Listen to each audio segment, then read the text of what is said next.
एक समय की बात है, सुंदरपुर के जंगल में एक टूनी नाम की चिड़िया रहती थी। उसकी एक जुड़वा बहन भी थी जिसका नाम मुन्नी था। टुन्नी जहाँ बहुत सुलझी हुई और नेक दिल चिड़िया थी, वहीं दूसरी तरफ उसकी बहन मुन्नी चिड़िया बहुत शरारती और चालाक थी। अगर कोई भी बुरा काम होता तो ये समझ लीजिए कि उसमें टूनी चिड़िया का हाथ जरूर होता, पर डांट बेचारी टूनी को खानी पड़ती। एक दिन की बात है। देख मुन्नी, तू अपनी आदतों से बाज आ जा, वरना अच्छा नहीं होगा। गलती तू करती है और डांट मुझे खानी पड़ती है। तो क्या हुआ, बड़ी बहन को कभी कभी छोटी बहन के बदले भी डांट खा लेनी चाहिए। ये सिर्फ एक बार की बात होती तो चलता, पर अब तेरी वजह से हर रोज मुझे डांट खानी पड़ती है। बस अब बहुत हुआ, मैं तुझे आखिरी बार वार्निंग दे रही हूँ, आगे से ऐसा कोई भी काम मत करना। ठीक है, मैं आगे से ऐसा नहीं करूँगी। टूनी ऐसा कहकर मुन्नी के कमरे में चली जाती है। टूनी के जाते ही मुन्नी अपने पुराने अंदाज में आ जाती है और मन ही मन कहती है, मुन्नी इतनी आसानी से बदलने वाली नहीं है। मैं तो भाई शरारत करती रहूंगी और तुझे डांट खिलवाती रहूंगी। ऐसे ही कुछ दिन बीत जाते हैं। मुन्नी को एक दिन बहुत जोर की भूख लगती है और वह घर में खाना ढूंढती है, पर उसे कुछ भी खाने को नहीं मिलता। फिर वह मन ही मन सोचती है, यहाँ तो कुछ मिलने से रहा, क्यों ना मैं कालू कौवे के आम के बाग में कुछ आम तोड़ कर ले आऊं। हाँ, ये सही रहेगा। ऐसा मन में ठान कर वह उड़ते हुए कालू कौवे के आम के बाग में चली जाती है और रसीले रसीले आमों को देखकर उन्हें तोड़ने लगती है और ऐसे ही खूब सारे आम तोड़ लेती है और खा भी लेती है। तभी वहाँ कालू कौवा आ जाता है और उसे देखते ही मुन्नी चिड़िया जल्दी से उड़कर वहाँ से नीम के पेड़ के पीछे छुप जाती है। तभी वहाँ से टूनी चिड़िया भी उड़ते हुए कहीं जा रही थी। कालू टूनी को वही आम का चोर चिड़िया समझ लेता है और उसे पकड़ लेता है। अरे ओ चिड़िया, कहाँ जा रही है? नमस्ते काका, मैं तो अपनी सहेली दीपा कबूतरी के पास जा रही थी। बोलिए, आपको कुछ काम है? अरे वाह, बहुत अच्छी एक्टिंग कर लेती हो तुम। अब ज्यादा बनो नहीं, मैंने तुम्हें आम चुराते हुए देख लिया था। बोलो, तुमने ही मेरे आम तोड़कर खाए हैं ना? बोलो। नहीं काका, मैंने आपके आम नहीं खाए, मैं सच बोल रही हूँ, मेरा विश्वास कीजिए। मैं तो अभी यहाँ आई हूँ और अपनी दोस्त के घर जा रही हूँ। अच्छा, अब चोरी करती पकड़ी गई तो बहाने बना रही है। मैंने तुझे अपनी आंखों से मेरे बाग में देखा था और तुम मुझे देखते ही भाग गई। मैं झूठ नहीं बोल रही काका, मैं सच बोल रही हूँ, मैंने आपके कोई आम नहीं खाए। अच्छा, तो तू ऐसे नहीं मानेगी, रुक, मैं तुझे अभी बताता हूँ। कालू टूनी को उसके घर ले जाता है और उसके माँ बाप को उसकी चोरी के बारे में बताता है। देखिए भाई साहब, मैं आपकी बहुत इज्जत करता हूँ, पर आपकी यह लड़की, ये आपकी इज्जत मिट्टी में मिला देगी। अरे क्या हुआ कालू भाई साहब? आपकी इस बेटी को मैंने चोरी करते हुए रंगे हाथ पकड़ा है। यह मेरे बाग से आम तोड़कर खा रही थी और जब मैंने इसे चोरी करते पकड़ा तो यह मुझसे झूठ बोलने लगी। पिताजी, मैंने कोई चोरी नहीं की, काका को कोई गलतफहमी हुई है। मैं इसे आखिरी बार छोड़कर जा रहा हूँ। आगे से मैंने अगर कभी इसे चोरी करते पकड़ा तो सीधे पुलिस के हवाले कर दूंगा। फिर मैं आपकी इज्जत का भी ख्याल नहीं करूंगा। ऐसा बोलकर वह कालू कौवा गुस्से से वहां से चला जाता है और उसके जाते ही टूनी अपने पिताजी से कहती है, पिताजी, मेरा विश्वास कीजिए, मैंने कोई चोरी नहीं की। आप तो जानते हैं ना मुझे लगता है ये मुन्नी ने किया है और सुबह वह घर में भी नजर नहीं आ रही है। हाँ बेटा, ये उसी का ही काम होगा, आने दे उसे, देखता हूँ। शाम को मुन्नी घर आती है और उसके आते ही टूनी और उसके पिता उसकी क्लास लगा देते हैं। मैंने तुझे मना किया था ना, फिर से ऐसा काम नहीं करना, पर तूने मेरी बात नहीं मानी और तूने चोरी की और आज तेरी वजह से कालू काका ने मुझे डांटा और वो आकर पापा को भी खूब खरी खोटी सुनाकर चले गए हैं। सब तेरी वजह से। मुन्नी सर झुकाए सब सुन रही थी। वह उनकी बातों को एक कान से सुनती और दूसरे कान से निकाल देती। अगले दिन मुन्नी आज फिर कोई नई शरारत करने का प्लान बना रही थी। फिर उसे चुन्नू तोते का ख्याल आता है और वह उसके घर जाकर उसकी पत्नी के कान की सोने की झुमरी चुरा लेती है। उसे चोरी करते हुए चुन्नू देख लेता है। वह उससे बचने के लिए उड़ती हुई भागे चली जाती है। रास्ते में मुन्नी से वह झुमकी कहीं खो जाती है। हे भगवान, अब तो वो चुन्नू तोता मुझे छोड़ेगा नहीं। अब मैं क्या करूं? बेटा बस से भागकर तू कहाँ जाएगी?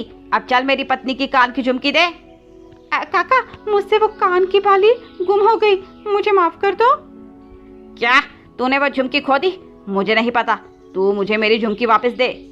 तभी टूनी उड़ती हुई वहां आ जाती है। मुन्नी रोते हुए उसे पूरी कहानी बताती है। मुन्नी, मैं तुझे कितनी बार समझा चुकी हूँ कि यह शरारत मत किया कर। इन सब का तुझे एक दिन खामियाजा भुगतना पड़ेगा। अब मैं तेरी कोई मदद नहीं कर सकती। माफ कर दो, माफ कर दो। मैं आपसे वादा करती हूँ आगे से कोई शरारत नहीं करूँगी, आपको कभी परेशान नहीं करूँगी। पक्का वादा? हाँ दीदी, पक्का वादा। इसके बाद टूनी उसे वह झुमकी दे देती है। ये रही वह झुमकी, ले दे दे काका को। मैं जब यहाँ आई तो मुझे यह झुमकी पड़ी हुई मिली थी, पर मैंने तुझे यह झुमकी पहले इसलिए नहीं दी क्योंकि मैं तुझे तेरी गलती का एहसास करवाना चाहती थी। इसके बाद मुन्नी सुधर जाती है और कभी फिर से शरारत ना करने का प्रण लेती है। सुंदरवन के जंगल में एक टुनटुनी नाम की चिड़िया अपनी माँ रूपा चिड़िया और सौतेले बाप सोनू कौवे के साथ रहती थी। सोनू बहुत लालची और कामचोर कौवा था। उसने रूपा चिड़िया से शादी उसके पैसों के लालच में ही की थी। वह रूपा की बेटी टुनटुनी को बिल्कुल पसंद नहीं करता था। वह उससे बहुत काम करवाता। एक दिन की बात है, रूपा अपनी दोस्त कोमल कबूतरी से मिलने बाहर गई हुई थी। तभी वह सोनू कौवा टुनटुनी चिड़िया के पास आता है और उससे कहता है, अरे टुनटुनी चिड़िया, चल मेरे लिए एक गिलास पानी लेकर आ। टुनटुनी अपना होमवर्क कर रही थी, इसीलिए उसे सोनू कौवे की आवाज सुनाई नहीं देती और वह अपने काम में ही लगी रहती है। जब वो सोनू को पानी का गिलास लाकर नहीं देती तो सोनू बहुत गुस्सा हो जाता है और उससे गुस्से में कहता है, तुझे सुनाई नहीं देता क्या? मैं कब से तुझसे पानी लाने के लिए बोल रहा हूँ।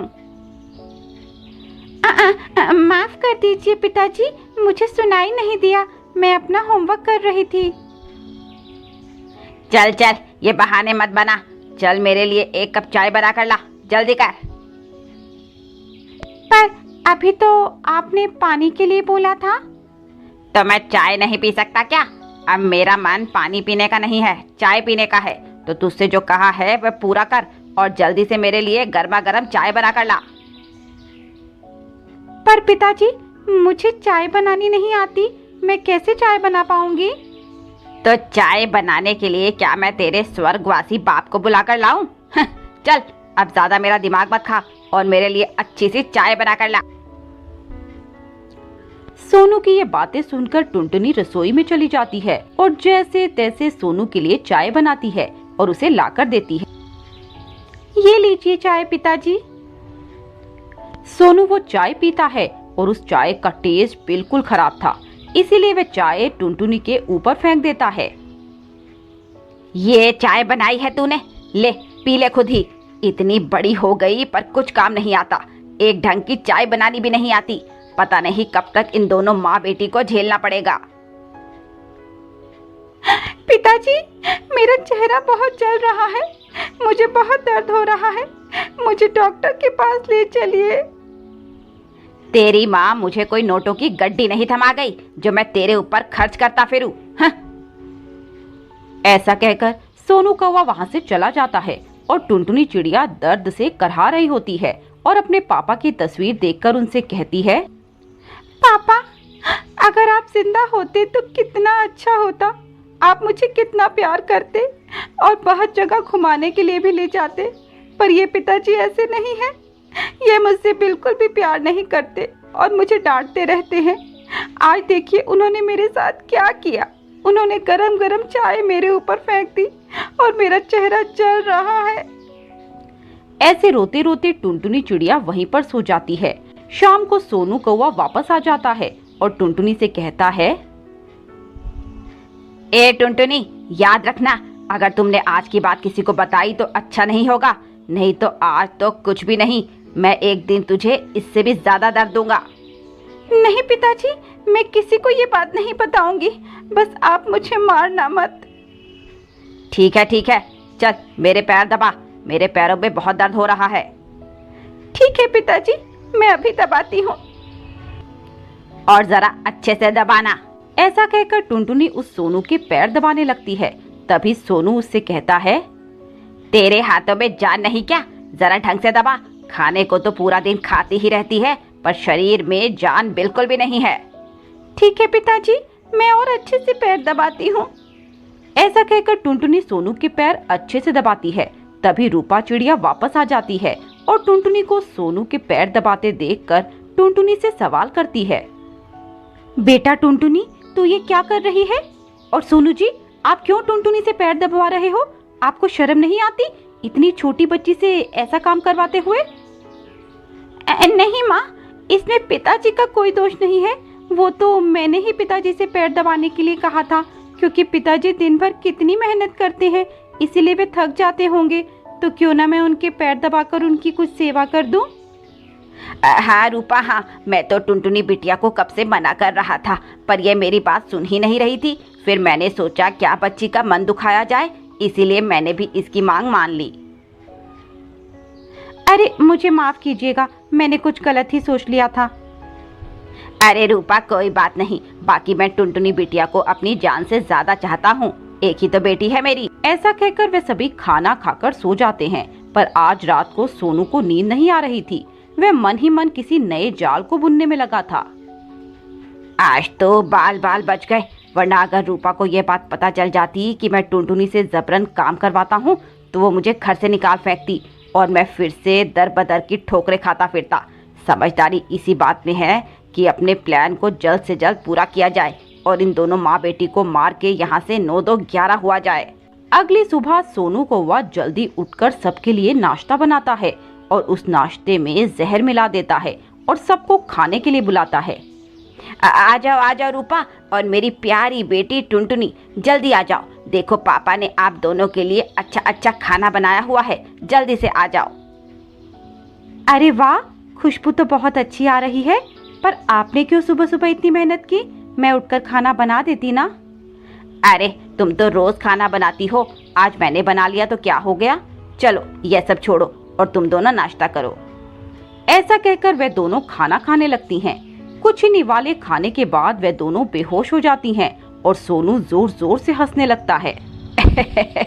ये हुई ना बात, ये दोनों माँ बेटी तो भगवान को प्यारी हो गई हैं, तो देर किस बात की, सारा पैसा और जेवर लेकर यहाँ से भाग जाता हूँ। वे लोकर से पैसे और ज़वारात निकालकर भागने लगता है। तभी रूपा और टुनटुनी जाग जाते हैं और उसे पकड़ लेते हैं। ऐसे नहीं जाने देंगे आपको पिताजी, पहले प्रसाद तो लेते जाइए। तुम दोनों जिंदा कैसे बच गई? तुम्हें तो मैंने अभी अपने हाथों से जहर खिलाया था। हाँ, मुझे पता है कि तुमने हमें मारने के लिए खाने में जहर मिलाया था और तुम हमें मारना चाहते थे, पर अफसोस ये हो ना सका, क्योंकि मैंने तुम्हें पहले ही खाने में जहर मिलाते देख लिया था और उसके बाद मुझे टुनटुनी ने सब सच बता दिया कि कैसे तुम मेरे जाने के बाद उस पर अत्याचार करते हो। तुम्हें शर्म आनी चाहिए सोनू कौवे, मैंने तुम्हें अपना पति माना और अपनी बेटी का बाप, पर तुम विश्वास के लायक ही नहीं हो। हाँ माँ, ये बहुत गंदे पिताजी हैं, मुझे ऐसे पिताजी नहीं चाहिए। के मारकर घर से निकाल देते हैं। जाओ यहाँ से, तुम्हारे जैसे पापी पक्षी के लिए मेरे घर में कोई जगह नहीं है और आइंदा से मुझे अपनी ये गंदी शक्ल मत दिखाना। निकल जाओ यहाँ से।